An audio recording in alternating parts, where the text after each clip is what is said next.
It is Real GM Radio. Dakhil is here. We're talking about all things NBA Finals. Who should feel better about the series as we approach Game 3? Let's jump in.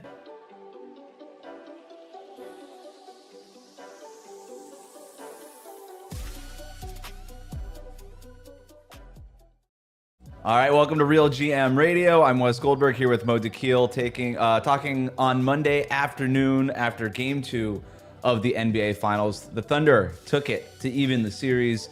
Mo, thanks so much for jumping on, man. So happy to be talking finals basketball with you. Let's start here. Simple question. Who should feel better after 2 games, OKC or Indiana? First, thank you for having me on, Wes. Always enjoy chatting with you. I think OKC should feel better after game 2. And part of it is, look, they were in control for most of game 1. There were stuff in game 1, even when they were leading, where I was like, I'm not so much in love with. But I felt like they kind of righted the ship in game 2. And, I think there were things there where you feel like, okay, this is us. What happened in game 1's whatever. This is us right here. This is who we are. This is how we play. That being said, I'm also not distraught if I'm the Indiana Pacers, right? I'm not leaving, I'm not going home down 0-2. It's a 1-1 series right there. It's up in the air. And there are things, if you're the Pacers, you're looking at going like, yeah, there are things we could have done better in game 2 or that we can get to a little bit quicker in game 2 before things get out of hand. So overall, I think everybody should be feeling fine, but feeling better, I would probably say the Thunder. I agree with you. The Thunder have basically led for 99% of this whole series so far, oftentimes by double digits, right? On one hand, you feel pretty lousy about how you blew game 1 at the end there. But at the same time, you're like, okay, you're probably walking away from these 2 games feeling like you're the better basketball team. You blew them out in game 2. You did the job. You did the thing. And I don't think it would be crazy for the Thunder still to win in 5. That was my pick going into the finals, was Thunder in 5. Now, can't sit here and tell you I thought game 1 was going to go how it went, but maybe that's the game that Indiana steals, because I went into the series thinking like, well, I'm not going to pick them to sweep because the Pacers are always game to just grab one game, just one crazy game and grab it and steal it. I'm like, oh, well, I guess maybe they just did that one in the first game of the series to kick this thing off. At the same time, you're right. Like, if you're the Pacers, if you would have asked them, hey, split it in Oklahoma City going back to Indiana, you're going to take that? They said, yeah, we'll probably. If they were being honest, they said, yeah, we probably would have taken that. We would take that going into game 3. So I think if you're both teams, you feel pretty good. But I feel relatively strongly that the Thunder are clearly the better team. I felt that way going into the series, and I feel that way still after 2 games. I mean, there's no arguing that. I don't think anybody's arguing the Pacers are the better team than the Thunder. It's, can you play better? Can you take advantage of the opportunities as they present themselves? I feel like, there's a lot of stuff that we can kind of get into when we get in deeper into the weeds of the series. But I think what you're looking at, if you're the Pacers, is like, this is how you pull off the upsets, right? Like, it's timely shooting. It's guys getting hot at the right time. And it's a lot of what happened in game 1.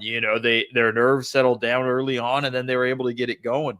And I think there's a lot of fluidity in what they've done. They've been really good scoring wise in the second half of both of these games. If you really look at it, they put up 60 plus, I think, in the second halves of both of these games so far.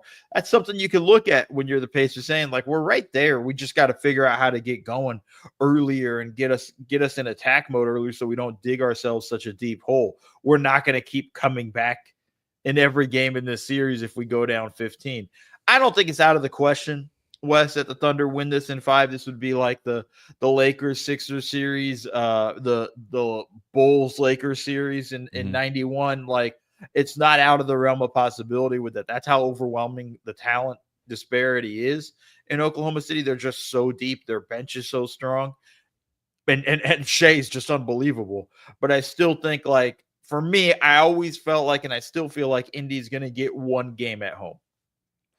They very well could, right? The three-point shooting has been really interesting in this series too, not to boil it down to the most derivative version of this stuff, but the corner 3 was a big storyline going into the series, right? How many is Oklahoma City going to allow Indiana, and then how many are the Pacers actually going to make? And in game 1, they go 6 of 15 from the corners. I'm sorry, Game 1, they go 10 of 16 from the corners. And in Game 2, they go 6 of 15 from the corners. Now, they didn't lose Game 2 because they didn't make 4 of those three-pointers that they made in Game 1. But it is one of those sort of bellwether markers that we're going to be looking at game to game. The real thing, though, that I thought Oklahoma City did in Game 2 versus what they did in Game 1 is they tightened it up in the paint. Their paint defense was awesome. And it was awesome in the way that we were accustomed to watching them play in these playoffs, right? I thought that the Pacers did the thing that the Pacers do to start these series all playoffs long, right? The Pacers have not lost a Game 1 in the playoffs, I think, for a reason. And it's because they are just so different. And you can watch it on film and you can do all this stuff and say, yeah, we're going to be prepared for their pace and their tempo and the way that they do stuff. And then it's another thing to play them. And I think even the Thunder were just like, whoa, this is just really different. Mark Daigneault even said that. He's like, look, this is not a team that's in the Western Conference. We barely ever play them. It was just a little weird. It was a little different for us. And I thought, like, just, you know how it is, Mo? Like, this is a game of inches. Like, you allow a sliver in the paint, and all of a sudden Haliburton and Nembhard in Game 1 are able to get downhill a little bit in the second half, and it opens things up. And then next thing you know, they're spraying out to wide open shooters in the fourth quarter, and they're completing a comeback. But I thought in Game 2, the Thunder did such a much better job of the boxes and the elbows, the things that they've been accustomed to doing, and just walling it off. And I thought they made Indiana go so wide on their actions and flattened them out so much, especially in their pick and roll coverage. It's not surprising because this is what the Thunder have been doing all playoffs, but it was just really stark to see the difference in Game 2, I thought, versus in Game 1. Well, the one thing I really liked in Game 2 that I thought they did a better job defensively in Game 2 was the pressure and pickup point was so high on Tyrese Haliburton. I mean, remember just early in the first quarter, he gets a backcourt violation because his foot's on the line. Like, they were picking him up so high and pressuring him constantly and pushing it out that way and making it a bit difficult for them. I'll say this, especially in the first quarter, the Pacers got some good looks from three that they didn't miss. There was that they didn't make, excuse me. There was a wide open Miles Turner three that he missed early, kind of above the break, I think off of a pick and pop situation. There were a couple of corner threes I thought that they had. Nembhard missed one, I think. Yeah, that they didn't get. They started out 3 of 4 in the corners, and that's really where they hurt the Thunder in Game 1. They're 10 of 16 from the corner. From the corner three ball in that Game 1, and then I don't know what they finished with in Game 2 from the corners yet, but I think it's just 6 of 15.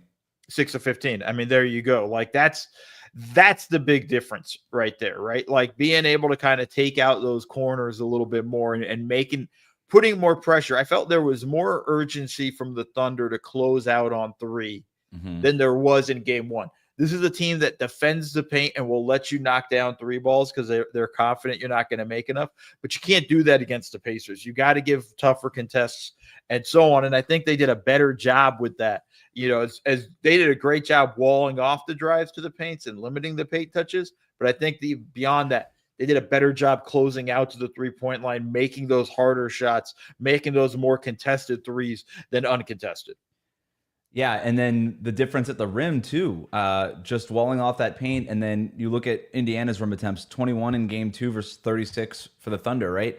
We talk about possession battle all the time with the Thunder and you know how that's related to their turnovers and what they do there. But you just kind of get into the weeds of it and where are they taking these shots on these possessions, too? And the Thunder are not really... I was going to tell you, Mo, the Thunder aren't going to beat you from 3-point range. That's literally what they did in Game 2. But they usually. But they did it. But it wasn't. But that's not it. That's not it. It's honestly, it's that they beat. If you go to their offensive game, what it was they beat you with the pass. Right. They only had 13 assists in Game 1. I think they finished with 24 in Game 2. Like, this is a situation where they got into the paint and the ball was flying around the court. I forget what the exact number was, but I think they had like 210 passes alone in Game 1. That's a very low number. And I think they beat them with the pass, and that led to open threes and open opportunities. Yes. And it started with their pick and roll defense with Shai getting downhill in the paint. He was constantly able to split the pick and roll over and over. He did it in Game 1, but it was even more evident in Game 2. There's a great example not early, but somewhere in the first quarter where he gets into the paint off of splitting the defense on a pick and roll. hits Hartenstein on the block, and then he hits Caruso in the corner for a three. That's how they beat them. They didn't just beat them from the 3-point line. They beat them with the pass. They had a ton of assists in that game. And I think that's the thing that is the talking point. If you're the Thunder, when the ball moves, we're going to win. They can't keep up with us defensively. And that's why I brought up the rim attempt numbers too, because obviously those rim attempts aren't reflecting the amount of times they passed out of it. But it's both, right? They were getting to the basket, getting those easy layups, and they're also getting to the basket. And when Indiana was crashing, they were getting those open ones. I'm so glad you brought up Shai. I thought you mentioned the assist numbers there. Even just Shai by himself, 10 assists in game 2. What do you have, 3 in game 1? He was just so much. I thought in game 1, he was basically just taking the first shot that was given to him. And in game 2, he was way more patient. He got downhill. He drew those the help defenders, and he was spraying out the shooters and stuff. He had one, was it to, it was also in the first quarter. I think it was to Chet on the left wing. Pretty sure I have that right. Where he takes Thomas Bryant off the dribble. It was like halfway through the first quarter. Takes Thomas Bryant off the dribble and then just whips it to Shai or whips it to Chet in the opposite corner or the opposite wing. And I was like, that was a high level pass that we really weren't seeing in game 1. Obviously, something Shai has done a million times, but we just weren't seeing it in game 1. Well, I felt like this is where I felt like the Pacers kind of led up defensively to a degree. I felt like in game 1, their attitude was, we're going to let Shai score, but we're going to stay home mostly on these other guys. And in this instance, especially that play you're talking about, they get in the paint on Mark Bryant. You have Siakam at the elbow, kind of gives a fake sort of hand help. You have Nesmith, who's got to drop down because, and I forget, Nembhard's got to come off his guy to help it in the paint. And that's what led to the Chet 3. I think more and more what we might even see in game 3 is they go back to, hey, Shai's going to kick our ass. He got 38 in game 1. He got 34 in game 2. Like, he's going to score 30 minimum. We can't let him have 8 assists. We need to keep him in that range of like 3 to 4 assists in this game. We can't let him kick it out to other guys and create open looks. That's what he did a great job of in this game. And there's a lot of stuff on a lot of like hockey assists or he started the swing 3 situations. Like, there was a lot of stuff there that I thought from OKC that got the ball moving again. And it starts with Shai. Listen, he had a quarter of their assists, right? I think when you're seeing that, that's what you need to try to limit if you're the Pacers. Let's talk about the double big lineup too, because that was a big talking point. Obviously, Daigneault switches the starting lineup going into the NBA Finals.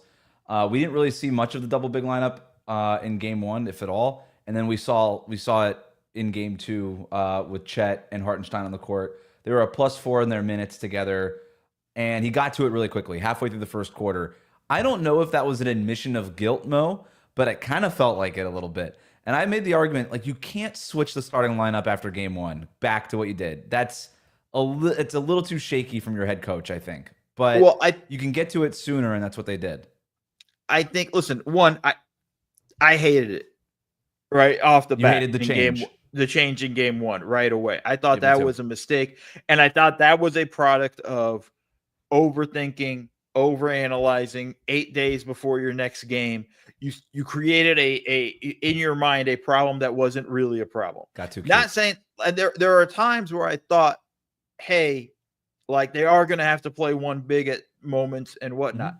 Even if you didn't want to start with one big because you're so afraid of Pascal Siakam versus Chet Holmgren, which to me is Siakam's great, but like, I'm not at the point where I'm so scared I'm going to change who I am as a team. But there were moments throughout, even in game 1, where you could have played the double big lineup, which is what I thought they did in game 2, was when Siakam was off the floor, they went a little bit double big. They only played 4.5 minutes. But make no mistake about this, and I want to be very clear here for people to understand this. Chet's best run so far in the finals was that second stint he had in the first quarter when he was playing with Hartenstein. He is much more comfortable playing with a second big out there than being the center. And I think that's something that's really important, at least in this series. I know he's been able to do it through the regular season and whatnot, but make no mistake about it. It's very obvious. He got a lot more comfortable. He knocked down 2 threes. In that instance, he got a layup in that run. He is much more comfortable playing with Hartenstein on the floor with him than he isn't. Didn't play with him at all in game one, went 2 for 9. You know, he could have been better in game one. It's not all just tied to Isaiah, but there's a comfort level for him. And it makes sense considering how much they've leaned on that once they got both those bigs healthy. And another guy, because we don't talk a ton about we talk big, we just talk Isaiah Hartenstein and Chet Holmgren. But there was a lot of minutes also with Kenrich Williams and a big. Yeah. And that's also a big lineup. And Williams was great. Plus 15. I'm not a big plus minus guy in individual games, but I feel like when it's a number that big, that shows you a lot. He did a great job sort of just helping on the boards across the board and get them extra possessions. Their big lineups, I think total was about like 12 minutes, and I think largely a net positive. When I looked up how many minutes it was after the game, I was a little surprised it wasn't more, because it felt so impactful when it was happening, right? And they go on that big push in the second quarter again after they had toggled into that big lineup. Kenrich Williams was a part of that one too. I think that's pretty illustrative. Like, I think that really matters. And Holmgren was so much better in game 2 than he was in game 1. I thought, was it because he was playing by himself? Was it first NBA Finals game? All these things? Yes, probably all of the above, right? It was probably a little bit of everything. Yeah. In game 2, he just looked way more comfortable, way more aggressive, pump faking, just doing all the Chet Holmgren things, right? That we've been seeing from him. And he looked a lot more like himself. And I thought the Thunder looked a lot more like themselves in game 2 as well. So, yeah, I think we're going to get a return, obviously, to those big lineups. I'm with you. I didn't like the change. You kind of have to stick with it now, though. If you're Dakhil, I think you don't have to. You don't have to, but he's going to. If they didn't change after game 1, there is clearly stuff he likes with that one big lineup against the starting unit of the Pacers. And I think that's interesting. I still feel like the Pacers could do a little bit better job of finding Siakam on those switches. Agreed. When he gets a guy like Hassan Wallace on him or whatnot. I feel like there's still a lot more. We saw that like in the first quarter of game 1, and then they kind of got away from it since then. Yeah. I still think that's a juice that could be squeezed a little bit more, and you can get some more out of that one there. But their rotations overall, even though they switched the lineups, looked a lot like there was no AJ Mitchell. Like there wasn't, and I love AJ Mitchell. Not like kind of weirdly, I got way too much stock in AJ Mitchell, but they got back to their normal rotations, I thought, in game 2 after they switched it up a little bit too much. You and I are agreeing on that in game 1, but can we talk a little bit more about SGA? I want to go bigger picture here. We'll get back into some adjustments and stuff here, but I want to zoom out for a second. He's averaging 30 points per game in 18 games through these playoffs so far. And I was looking that up in terms of like who that compares to over the last few years. The only people who have done it since 2018 have had those numbers. LeBron in 2018, 34 points on 54%, just an insane LeBron playoff run. Right. Kawhi in 2019, Giannis in 2021, Jokic in 2023. I don't have to tell you what 3 of those 4 players have in common, right? They all won the title that year. But that's some pretty great company for Shai. If he ends up completing this, if the Thunder end up completing this and ending up and winning the championship, and Shai finishes with 30 plus points per game, and at that point, whatever, to more than 20 playoff games, that's pretty great company for Shai. I don't know that we've been talking enough about how awesome he's been in these playoffs. And if you were a Shai MVP voter, you're like, yeah, I feel pretty good about that vote. I mean, you should have felt pretty good about it also. If you voted for sure. Jokic, you should still feel pretty good about your vote. Both of them were well worthy in their run for the MVP. But Shai has – the thing about Shai, one, is he's like almost never rattled and never looks frazzled at any point or rushed or things like that. There's a calmness with him that I think sort of spreads out to his teammates as well. In a lot of instances, like that's the superpower people don't see that he has. Mm-hmm. And I think it's huge across the board. Look, he's got just about everything in his game. I think he could be a better 3-point shooter off the dribble and things like that. And that might come down the road. But the way he's able to just constantly get to his spots is impressive. And he almost always makes the right read in those instances. Like, this is a phenomenal run we're seeing from him over really the past 2 seasons.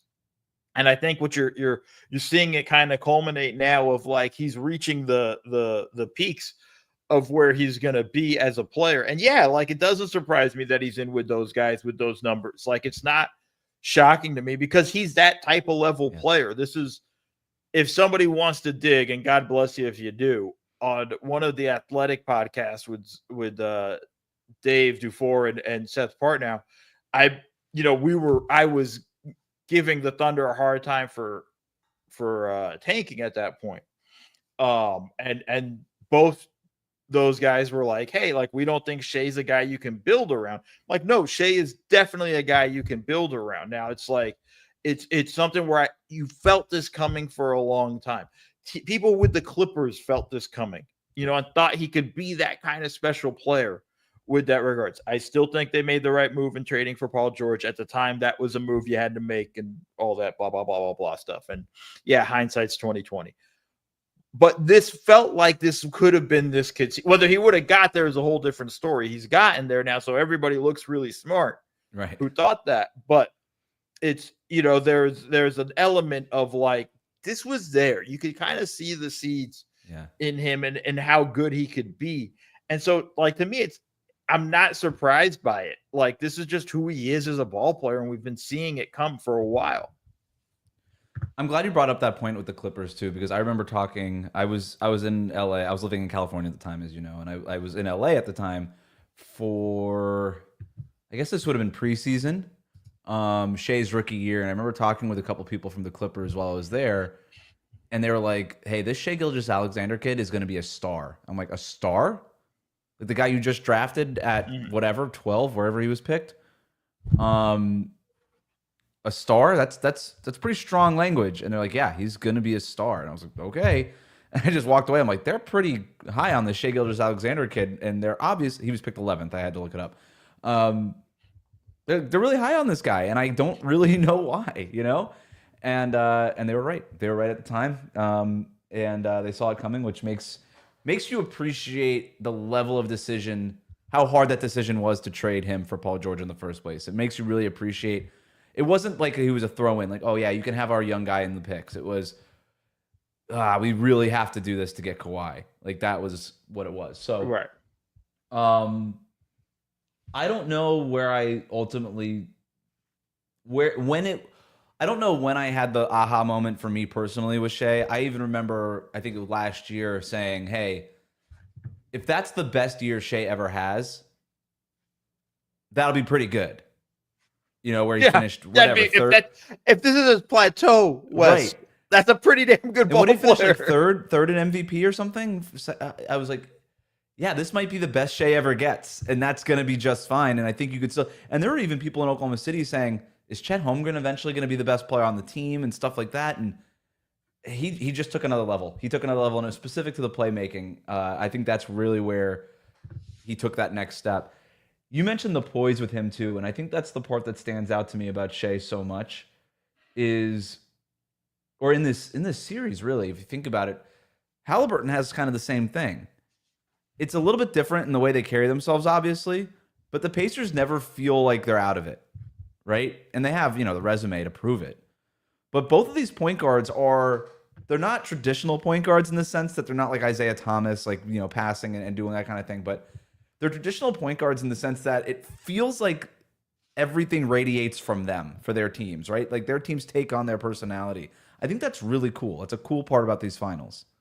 Yeah, and I think there's a level of that calmness that comes, through. Like, you just think about the fact the Pacers have had so many comebacks already. I think now they're 5-4 in games where they're down 15 in the playoffs. Like, first off, that's an absolutely absurd number.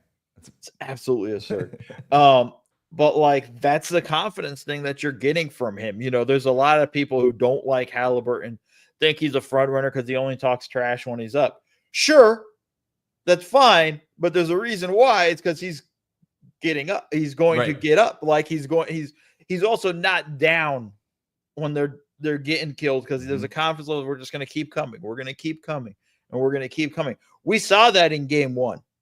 We had a flash of it in game 2, but we saw that in game 1 where the Thunder could never really get the lead more than 15, right? They would get it to 15, the Pacers would go the tiniest of like a little just 2-possession 6-0 run situation. Like they score, they get a stop, and then they score it again, and then it's like, okay, we're back to 10 or whatnot. And the way they kind of slowly kind of continue that in game, there was a moment in game 2 where the Thunder went up 20 and the Pacers call a timeout and then go on a 10-0 run, cut the lead to 10. And that's where I'm like, oh boy, here we go. Now, to the Thunder's credit, they squashed the run right then and there, then never looked back after that. But like, that's what you're getting from Tyrese, thinking I'm always in these games. We're never out of it. And that's a key component there. My favorite play from Shai Gilgeous-Alexander in game 2 was the double pump layup thing. And I'm not even sure how to describe it. It was like in the second quarter, and it looks like it's about to be a runner, and then he just double pumps it and ends up with this layup. He had that, and then he had the pump reverse layup in the sidelines out of bounds play. And it's when he does those kinds of things that you're reminded about how special this guy is, because certain players just have shots that nobody else has for whatever reason, their height, their athleticism, their frame, whatever it is. And it feels like Shai has 8 of these shots in his bag that nobody else has it, and never looks the same. Only he could pull off these shots. And I think it's so fun to see him in these finals too, because I think people are now starting to say, oh, wow. Like if you're watching these finals, like this guy is just different. This is the closest thing I could think of is 2006 Dwayne Wade, where people are like, oh, wow, this is different than the way everybody else does it. And it was sort of his coming out party while also being crowned a champion, not at the risk of doing this too prematurely for the Thunder and SGA, but we both know how we think this thing is going. So, yeah, it's been a joy to watch. Oklahoma fans, if you guys lose, you have to blame West for jumping so far ahead into this whole. Can I give you one more situation. point that I thought of? Back to my for Miami Heat fandom and everything that I think of in the context of Heat history. Was Mark Daigneault's decision to switch the starting lineup directly tied to Scott Brooks's decision not to take Kendrick Perkins out of the 2012 finals? Are these two decisions at all related? No, but there's a level, because what you're getting at is, and this is something I think I've gotten into this debate with a lot of people after the Tibbs firing with all of this and friends or whatnot. And the coaches are stubborn by nature, right? Like and you have to understand the reason why coaches are stubborn is their belief is, and this is every coach in the NBA, Daigneault across the board. This is me when I'm coaching a game. Your belief is, I know the answers. What I am telling you how we're going to play is how this is going to work. And the first reaction a lot of times when something doesn't work is, no, you didn't execute it. It's not that I'm wrong. You didn't execute it correctly. Like that's a coach's mentality with that stuff. The not playing, the playing Kendrick Perkins from Scott Brooks is I'm very stubborn. I'm at a high level of stubbornness. Right or wrong, and I think we both kind of disagreed with Daigneault, but it showed he's not as stubborn and felt or not as strong in his convictions and felt like this was the best way for their team to win. And to be honest, Wes, as much as I scream and jumped up and down and was like, oh God, this is a mistake, overthought it, all that stuff too, at the same time, they were up 15 most of the game. Right, like, exactly. You can make the argument of like, yo, it worked for until they went to all small. Until they took all the bigs off the floor. Yeah. So you can make the argument that it worked for them. And that was one of the key adjustments for OKC in game 2. We didn't see those all small lineups, right? He had at least a big on the floor at all times, and maybe that was the key adjustment. We're on the same side in the starting lineup thing. We don't have to keep going over it. And it is 1-1. They won game 2, so we got to give them a little bit more credit here. But let's look at the Pacers side of this. What do they need to do to adjust? What are you looking at? What's like the number one thing you're like, yeah, that didn't work, or I want to see more of that, or whatever? Well, I already kind of said, I want them to just make it more stay home, live with Shai's scoring. You're not going to be able to stop it. They tried to take everything away in game 2, and it showed that they weren't able to take anything away. I think stay home with the other guys. Focus on making sure Jalen Williams doesn't get going. Make sure Chet doesn't get going. Shai's going to drop 40. And you in that situation, but you don't want him to drop 40 and have 8 assists. Right. 9 assists. You want to kind of cut that down. Go back to the game 1 levels of having, 2 or 3 assists. The other thing they got to do, and this is kind of a little bit more on the offensive end, is they got to get back to running. I know it's hard against the Thunder, but they got to get up the court quicker. And I know this is one of the things the Thunder are doing to try to slow them down, meeting them at half court, pressuring them and whatnot. But they need to find a couple more ways to get into their offense quicker. The third thing is they have to get Tyrese Haliburton going in the first quarter. Listen, I know everybody's going to say and put it all on Haliburton. He has to find a way, all that stuff. We all know the first take stuff. Who's got to step up type of bullshit that we're going to get across the board from the talking heads. But I think it comes down to fundamentally, how are we going to attack? I think you saw it in the second half where he began to get going a little bit. They went a little bit away with him starting the action with the ball in his hands, and worked with him off ball, having him come off DHOs to get him downhill. They found more success with that. I think you need to go to that stuff much earlier, and you need to get off to a good start in the first quarter in this game. And I think that's how you do it. Yep. What's fascinating here are the adjustments that are kind of going back and forth, even just to the first 2 games, right? In game 1, the big adjustment that Rick Carlisle made from the first half to the second half was, let's get Haliburton off the ball. We're going to run Nembhard, Miles Turner pick and roll, and we're going to have Haliburton play off of that a little bit. And it worked, right? Nembhard got downhill a lot more. Oklahoma City's pick and roll defense wasn't nearly as good as it was in game 2, and they took advantage of that. And then in game 2, you saw early on, Haliburton had the ball in his hands a little bit, but they also tried to go back to that Nembhard Turner pick and roll stuff, but Oklahoma City had scouted it, right? So adjustment to the adjustment, they counter, they start flattening that out. I thought their switches on pick and rolls, especially on the small pick and roll stuff that Indiana wants to run, I thought Oklahoma City's switching was awesome on that stuff in game 2, and they kind of flattened them out, and they had to get away from it, and then they started to try to get Haliburton back on the ball, and they never really could find a way for Haliburton to get going until later in the game, to your point. Then they started running a little bit more dribble handoffs. I love that stuff.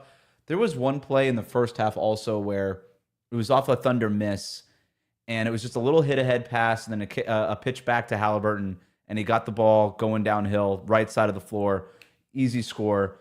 And obviously it's easy to get that stuff off of a miss and things like that, but that's, if your defense tightens up a little bit more and you're able to get those runouts a little bit more often, then that's going to help. But finding ways to get Haliburton earlier shots on the move, however it's going to be, whether it's those pistol actions or the dribble handoffs or whatever it's going to be, it just feels like maybe that's the next thing that they do.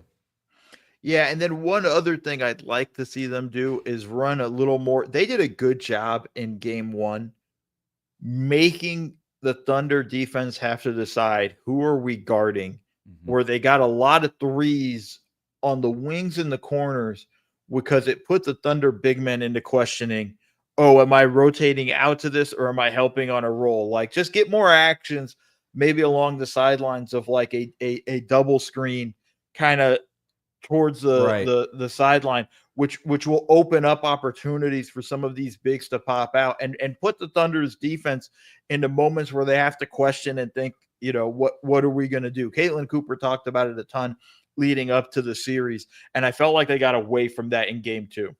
I think that's a great call because the Thunder are trying to force you to the sideline, so it's almost like using their strategy against them. Like, all right, you want to force us to the sideline? Well, we have this plan, this plan, and this plan for when we're on the sideline. It's like the opposite of taking the chair out from under you. It's like, oh, you want to kind of do, okay, well, let us come here and we'll figure it out from there. I think that's a good call. And then if you're able to, the one thing that I haven't seen a lot of is the Haliburton jump pass. I haven't seen a lot of that sort of play reversal jump pass action very much in this series. I don't know how it's on purpose hard, it is. Dude. It's hard, dude, against the Thunder. The hands Exactly. are everywhere. With I'm wondering the if he had made the decision going into the series, probably not a jump pass series for me. I don't know if he purposely made that decision as much as it's not there in the moment. Like, Right. I don't think he goes into these games thinking I'm going to make these jump passes. If they're there, he's going to do it. I just don't think they're available so much with, again, just how well the Thunder defense, they get deflections, they get their hands on everything. They're all over the place. I wonder if there's an opportunity there, though, especially if they start running things a little bit wider and they can kind of get that ball reversal thing going. Anything else from the Pacers that you're looking at? No, I mean, we talked about Siakam trying to attack the smalls a little bit. I think they need to get more, aggressive there. Once they get Haliburton going, I think it'll open up a lot more things where we'll get more opportunities and cleaner looks for guys like Turner, for Toppin and whatnot. We'll get more knockdown threes in that instance. I don't think they've had an answer for Siakam. That's been I feel like the Pacers have always had a pretty good advantage when Siakam's got the ball.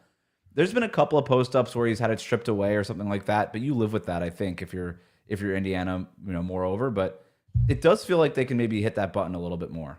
Go to Siakam a little bit more on those smalls and do that more. It just never feels like the Thunder have a great option for that. Especially against the smalls. I think that's the important one there. Any other thoughts lingering after these two games? No, man, I'm also just already tired of the ratings talk, which is bullshit. Like, I'm tired of this already. Like, this is stupid. If this is like what your life is about, is worried about the ratings for Disney and oh my, what's this multi-billion-dollar company gonna do because the ratings are bad? Like, honestly, like just turn this off. Turn all basketball podcasts. The ratings off. thing is like it's just stupid. It feels like it's confirmation bias for people who hate the NBA. It's like, see, this is why your sport sucks. No, it's them trying to get their grift going again. So many people, and I know every time I come on here, I talk about it, but so many grifters have made their money off of this stuff. It's really just dumb to me, because every time I hear that, I just say, cool, y'all freaked out about it for 5 years, and all I got to say is $77 billion. The ratings have never mattered less than they do right now for anybody involved. They just signed the contract. The ink is still wet. What have you thought about the broadcast, the presentation? I know that there's been a lot about the NBA Finals script. Is it on the court? I'm also been a little confused because sometimes the NBA Finals trophies are on the court and then sometimes they're not. But so those are all of my comments about what's on the court. I've noticed it, I guess. I guess this is more of a sign of me of like, I don't notice. Right. Until somebody somebody brought it up at like midway through game one. I was like, oh, okay, cool. And then kind of kept it moving. Cause I think the story is that they did have the decals, but they were too slippery. And it would have led to obviously guys falling on the court and whatnot, which is, it's funny. It was my first reaction when somebody said, oh, the decals aren't there or whatever. They didn't do a huge presentation or anything like that. Like, okay, the superimpose it, on the screen or whatever. Like, yeah, okay, we're okay, I guess. See, I had thought it was superimposed. I didn't know it was an actual physical decal on the court. Normally it is. It is. So right, like what you saw in game 2 was superimposed. It's going to be very interesting to see what happens in Indiana, to see if that script is there, and then we'll learn a little bit about how online the NBA is. Well, but I think it might be. They might be working. Yeah. They want to have it. They want to have it, not to the detriment of the player safety. But right. I just got to say again, too, this is for people that complain about it or, this. Really? That's what we're concerned about? It's a 1-1 finals. That's what we're going to talk about? It's crazy. Like, that's what we're concerned about? Come on, man. As you know, I'm an all Florida sports fan. So my Florida Panthers are in the Stanley Cup. And one of the things I see about the NBA Finals thing is like, oh, well, if you don't present it to us and make it look important, then we're not going to assume it's or whatever. I don't know. You just kind of hear that argument that's out there. And I'm like, I don't know. I can't tell the difference between the Stanley Cup Finals. Like before game 1 of the Stanley Cup, they bring out the Stanley Cup and they say, hey, here's the Stanley Cup. This is the thing everybody's playing for. All right, let's play hockey. And that's it. It's like, okay, cool. There's no superimposed stuff. There's nothing crazy. There's no Super Bowl halftime show. There's nothing like that. And the NHL Stanley Cup has rocked. And I actually have really enjoyed the NBA Finals too, regardless of decals. I honestly, it's just people trying to find things to complain about.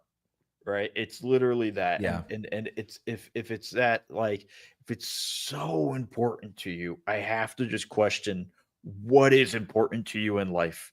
Because if it's like it's not presented like the NBA, they're the last two teams playing. I mean, what else do you need? Right. People saying that they make the in-season tournament a bigger deal. And I'm like, no, they didn't paint the court because they think it's a bigger deal. They painted the court because it was inherently confusing, and they needed a way to differentiate it. This is not confusing. To your point, these are the last two teams standing.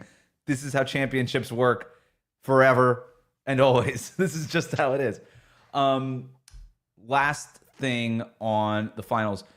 Mike Breen, early in game 2, awarded Tyrese Haliburton with a bang in the first quarter on a three-pointer. He said he owed Haliburton a bang. We're going to be the judge and the jury on this. Is Mike Breen allowed to do that? I know he's the creator and the givers of the bangs. I understand that. But is he allowed to sort of retroactively award a bang from, I guess he didn't give Haliburton the bang at the end of game 1. He didn't. And that was and so he's like, now I'm going to retroactively give him a bang. Is he allowed to do that? Yes. Listen, I'm not one of these dudes when like a movie comes out or whatever, and like, I can't, the director created this movie, wrote it, and then directed it this way, and people don't like it. I go, cool, go write your own movie and direct it and get it produced and all of that stuff and do it. Then you can complain, right? None of us get to complain. If all Mike Breen wants to do throughout the entire finals is just constantly give out bangs, then that's he created this. We only have it in our lexicon because of him.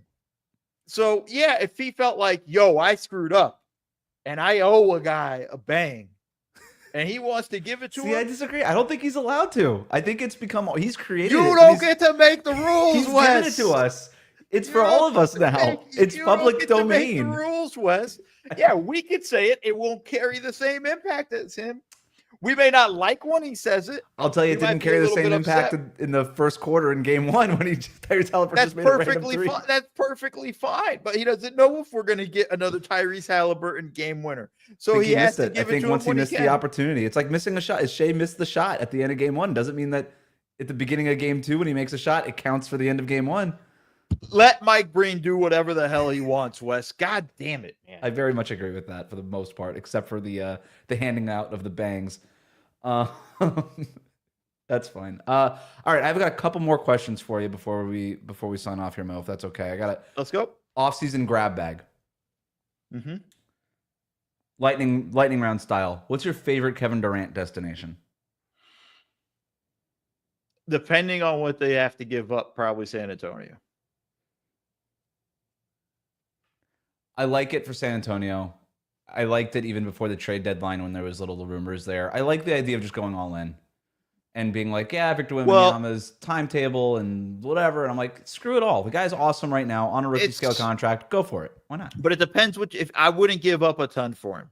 I wouldn't give up the number 2 pick in this draft. No, I wouldn't give up, like I wouldn't be giving up a lot for him. It's a 1-year rental if you're the Spurs of like, let's see if we can make this run real quick and get us kind of a little bit jump forward. Mm-hmm. And then it buys time for, let's assume Harper's the number 2 pick, that, they buys him time to kind of get acclimated a little bit. Like, I think that'd be my favorite destination. I don't think that's where he's going to end up. And I don't know if I'd necessarily do it if I were the Spurs, but it would be something for the places he could end up. I think that would be my favorite. Yeah. If it's like Keldon Johnson, Harrison Barnes, Sohan kind of combo of those guys, a distant draft pick. Yeah, here you go. Let's move it along. So there's rumors now that Giannis actually might stay in Milwaukee because we have not gotten the report that he wants out of Milwaukee. And until that happens, they're obviously not going to trade Giannis. Can you think of any reason for Giannis to stay there? He likes cheese curds. Have you had cheese curds in Wisconsin? I have. They're pretty good. Pretty good. No, I just think like there's not much for. I think it's just him wanting to be part of the one franchise player, right? Being the guy that stayed with the same franchise all through his career. or whatnot, I think, that's fine. I just don't want to hear complaints about him. I don't want him hear complaints from him Right. about it, because this team has no real way to improve, right? The only thing that's going for them, it's a very weak Eastern Conference next season, the way things are setting up. I think that's a positive for him, but I don't feel like this team has a lot of moves left in them. When Eric Nehm is writing on The Athletic, the pitch for Giannis is wait a year, but bring back Gary Trent Jr. at $14 million a season. That doesn't sound to me to be awesome as a pitch. But then again, I'm not Giannis. I don't know. At the same time, where's he really going to go? Everybody's like, where's like, maybe Giannis is looking around. He's like, yeah, I don't know. Like, people are like, oh, he'd be great in Houston. Okay, yeah, I agree. Maybe. I don't think Giannis is looking at Houston saying, the thing with star players don't want to go somewhere and be the final piece. They're looking for pieces to complete them and what it is that they're doing. Is Giannis psyched to go play with Alperen Şengün? No. It's not even about that. It's when you look at it going, okay, they're going to give up these pieces. I'm going to go there. Are we good enough to win the championship?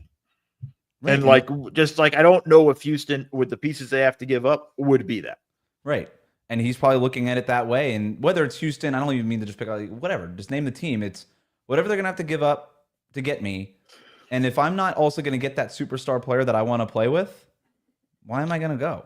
I'll throw one wrinkle in, and I don't know how they do it. I don't know the machinations of it, and even if it's possible. But he'd be a lot of fun in Golden State. Him, Steph, Draymond, and Jimmy would be a lot of fun for a year or two. They'd have to give up probably Jimmy and Draymond, wouldn't they, just to make the money? I don't know. I'd have to look to see how it goes. But if you could do that and find a way to keep the while we're talking, I'm going to try to do that. Well, as both times that Giannis was up for an extension, Golden State was very interested in trading for Giannis, but so was the rest of the league. Everybody is. That's the biggest thing. They're monitoring. Yeah, they're doing their job. That's the way it's supposed to go in these situations. But I do know Golden State would be. We've known it's more than just, hey, we're monitoring, the situation. These are the guys we want. I am trying to build a trade right now while we talk. So continue. I'll tell you my favorite Giannis destination. Indiana. Yeah. Him with Haliburton. After everything that the two teams that hate each other, all the fights, all the you stole my basketball BS stuff, to have Giannis actually just go to the Pacers would be really fun. I think that would be really interesting. And could be the piece that takes him over the top. There's no way to really do this. I mean, there's sign and trade with Jonathan Kuminga. I don't know. Obviously, the second apron with all of those things. It's something. It would have to be a massive 3 or 4 team trade to make this work or get interesting. But that would be interesting if they could find a way. But that's it. Damon Giannis to Phoenix for Beal and Durant. Why? I don't know. We're just creating the same problems and just two different. It's just it doesn't. Jason Kidd to the Knicks, yay or nay? It's not happening, but there's a rumor out there that the Knicks are trying to get permission to interview Jason Kidd. Are Jason Kidd's a better coach than Tibbs? I don't get it. I actually didn't like the firing of Tibbs. I understood why they did it. I understand the thinking and the logic and whatnot. And he's not a championship level coach. I just, I think what people need to understand is none of these guys are championship level coaches until they win a championship. And so it's and sometimes even then you're Frank Vogel and you're just now you can't even get a job anymore. So sometimes. I just and all the options that are out there, I don't feel like any of them have made me jump around and going oh, that makes sense. I mean, even, okay, we're going to Johnny Bryant is very highly regarded across the board around the league. Okay. We're going to give this to a first time head coach. So now we're going to get to find out what his actual awards are. I felt like Tibbs should have gotten another chance I felt like it was a knee-jerk reaction to losing to a very good Pacers team that clearly this Knicks organization and their fan base did not think they thought they were better than the Pacers, when it's like that's not really the case. Yeah, that was my main takeaway. This was disrespectful to the Pacers to fire Tibbs. It was that the fireable offense was losing to a good Pacers team after you beat the Celtics. I did a whole monologue on the Tibbs thing late last week, so I'm not going to explore that anymore here. But last one for you, Mo, and appreciate the time, man. But the Celtics, according to Jake Fisher, are definitely listening to trade offers for Jrue Holiday. This is not surprising because they have to trade him and probably Kristaps Porzingis, by the way. I think a Jrue Holiday trade is going to be pretty hard to pull off. He's making a lot of money, not just this next year, but over the next 3 years after this contract extension. He's still an awesome player. One of those guys that you're not allowed to say anything bad about because everybody in the league loves him. And I have nothing bad to say about him.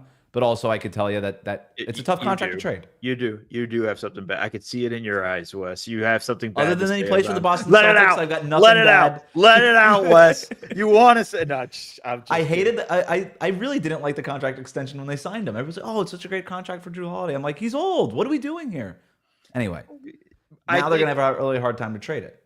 Well, I think they will find a home for him. I don't know if they will get a lot back for him. I think it's really the more. I think the question is just what's the value you're getting for him is the big. It's gonna be nothing. You know, they'll get a little bit of something, but it won't be like an amazing thing. Again, this is salary dump time for them. Yes, right. And in salary dump time, you actually aren't trying to get you're not trying to get a star back because that's an expensive. The whole concept, the whole reason why there would be trading Holiday and maybe Porzingis is because they're trying to get below a certain salary number to avoid taxes. And I think that's in that sense already means we're not going to get a lot back for him. So I don't think it'll be that hard. I think there'll be a surprise from some people in terms of how much they get back for him or what they get for him, where people are going to be like, that's too low for Holiday. I might be turned around and say it, but but the idea is this is a salary dump scenario for them. And in those salary dump scenarios, you tend to not get a lot of value back. That's what I think Celtics fans need to prepare for, because you see Celtics fans be like, oh yeah, you maybe get a 2 rotation players back, maybe a distant first round pick. And I'm like, you're not getting a first for Jrue Holiday. That's not happening. This is a salary dump. You might have to attach a first to get off of Jrue Holiday. And, you know, the Mavericks were a team that Jake Fisher reported that could be interested in. Like, you're not getting PJ Washington back for Jrue Holiday. Like, that's not happening. You might get PJ Tucker. Right. You could get maybe Dallas is like, we're kind of done with the Klay Thompson thing. But I don't know that you're psyched about that if you're Boston. Like, here's Klay Thompson and Najee Marshall or something. I don't know. But again, it just comes down to the salary dump scenario with all those things. And that's really what they're in their situation, whether they won the championship or not, whether Jason Tatum didn't get hurt or remained healthy or not, or whatnot. We all knew this was coming. We all knew once new ownership came in, this was going to happen and that this team wasn't going to stay together. So my bigger question for Boston is it just going to be those 2 guys, or are there more moves? Yeah, it feels like with Tatum down, if this is going to be a gap year, it feels like you got to get out of the tackles altogether. Because had Tatum been healthy, you're just like, all right, let's just get out of the second apron, stay first apron. It's probably just trade one of these guys. Now, it's like, why pay the tax at all? And Porzingis is at least expiring, so you're not even planning on having him when Tatum comes back anyway, probably. So it's like, should we just get ahead of it and trade him now? So it gets interesting. It does. Mo Dakhil, thanks so much. Plug podcast. Before I do that, one thing I'll just throw in here, because the news dropped of Darius Garland being out 4 to 5 months with toe surgery or whatnot. There had been a lot of smoke swirling around of, Cleveland might move him. I think this news really kills that trade value. Yeah, nobody's of that for that now, because now teams are going to hold off. So that'll get really interesting with that. And I am going to talk about that with Jared Dubin on the Double Dribble podcast. See, that's a great plug. That was a plug. New podcast with Jared and myself. We just posted up our instant reaction from game 2. We'll probably do the same for game 3, like every other podcast out there, but we are trying to build something. So please, folks, go check it out, subscribe, give us 5-star reviews, write something nice about us in that little box there about reviews, and check it out. Check it out. You know Mo, obviously. You know Jared from being on the podcast as well. So it's awesome that you guys linked up for that show. Mo, thanks, man. This is good times. Thank you for having me.